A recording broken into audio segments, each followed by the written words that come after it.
Okay, Well- could we do that again? Oh yeah. Stop. Okay, go. Now I'm struggling. I just.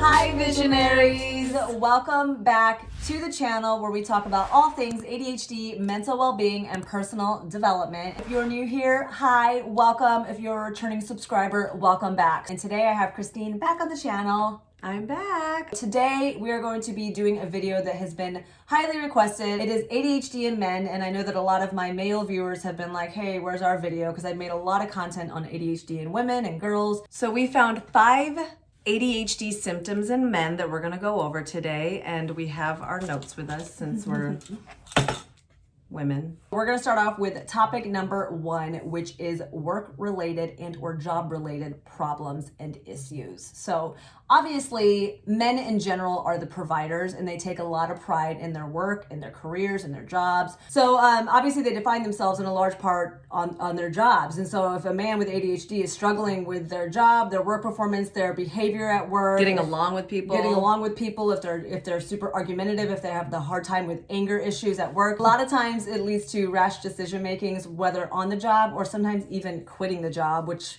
ends up kicking themselves in the butt because then they're left without a job. Yeah, it's like they get in a fight with a coworker and they're like, oh, forget it, I'm just gonna leave. And then they quit and they go home and they're like, why did I do that? And then they're up against another uphill battle, which is finding a new job. Like now they have to go searching for a job, which looking and trying to get hired at a new place is not somebody with ADHD's strength. It's overwhelming for like them. Applying and searching and hunting and resumes and applications over and over and over, and then they start realizing, like, what did I do? My job wasn't really that bad after all.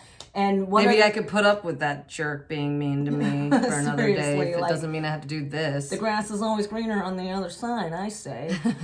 And I know we've discussed this before, but shame is obviously also another factor with ADHD in men related to their job performance. They feel shame that they're not, getting promoted as fast, or not, being noticed at work, or they're getting demoted even, or they have to find another job and having to reapply to new positions and finding themselves just constantly in need of work or better work.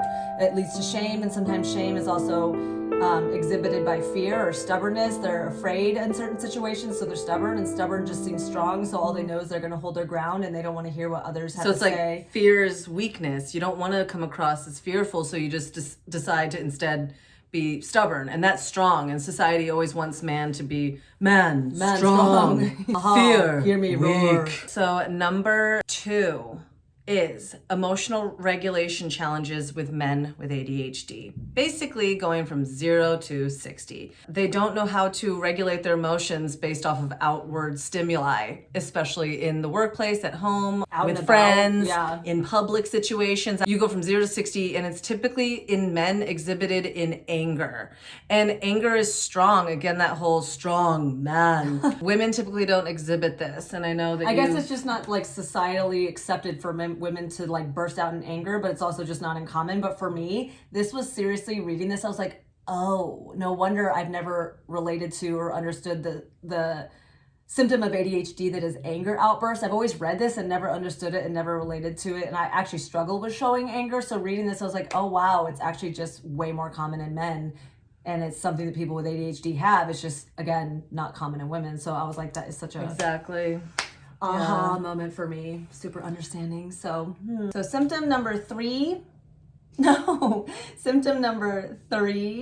is that men retreat as a coping mechanism. So I'm going to read from my notes on this one, but it says that men have a greater difficulty recovering from conflict than women do. Their blood pressure remains elevated after conflict, and they have more trouble calming themselves, which causes their conflict to feel physically uncomfortable. So men tend to just avoid that feeling altogether. So men with ADHD feel basically constantly under bombardment from their home and their work environments because of their underperformance or their inabilities to get everything done thus and so and perfectly according to everybody else's standards. They fail to be reliable in the face of distraction. And obviously with ADHD, you're easily distracted. So whether at the home, whether at work, all this stimuli, all this expectations put on them, they want to just retreat. They want to just hide and just, I don't blame them, Which this then ultimately leads to cover-up behavior, because they're trying to just like avoid the conflict and the way that their body feels in conflict. So they're constantly lying or avoiding,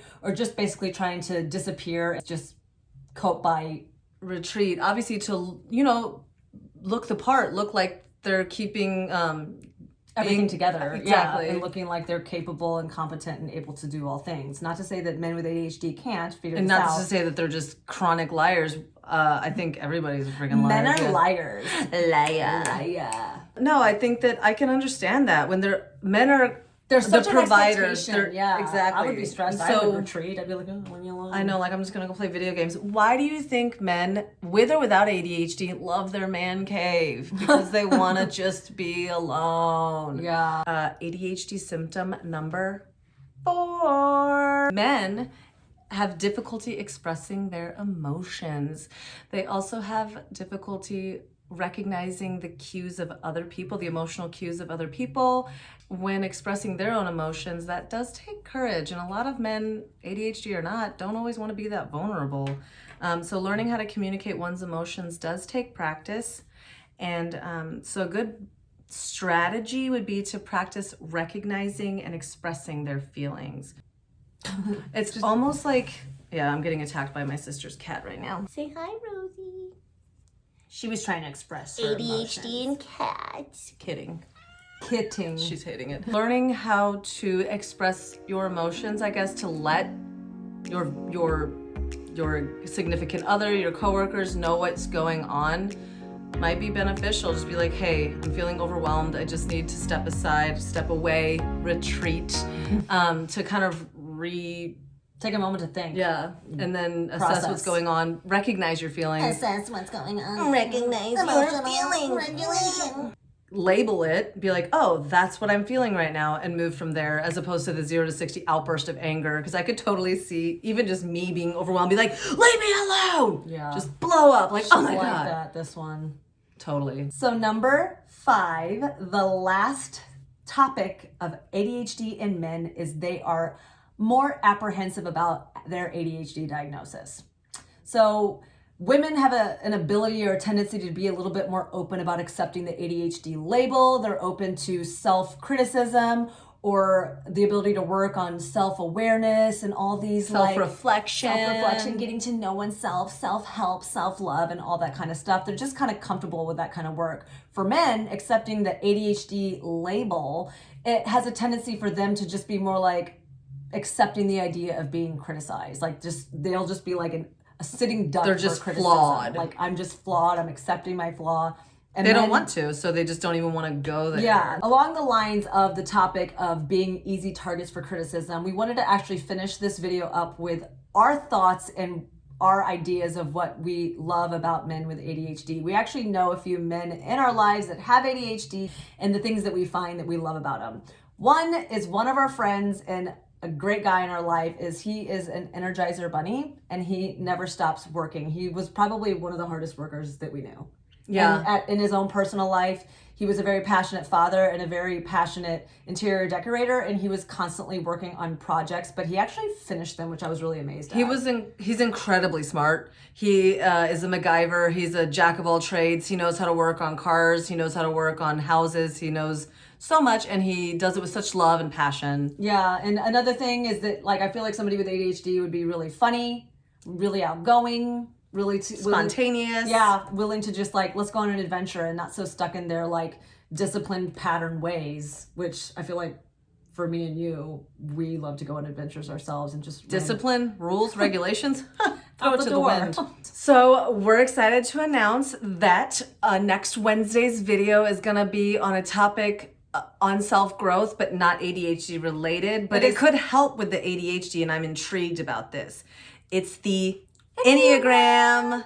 It is actually something that I've wanted to be making videos on for the longest time ever, and I'm so excited that we're actually going to be putting videos out because Christine is super obsessed with the Enneagram ever since I told her about it. I don't know as much, but she took it and ran with it, and she has a lot of information. It's helped me tremendously this past year, and we are so excited to share this with you. So thank you again for watching another one of our videos. Please share this video with any of your friends that you think it might help. Don't forget to like, comment, and subscribe to this video, and to click that gray bell to be notified the moment we upload another video every Wednesday. And you all must know by now that you are in our prayers, and we will see you next time. Bye-bye.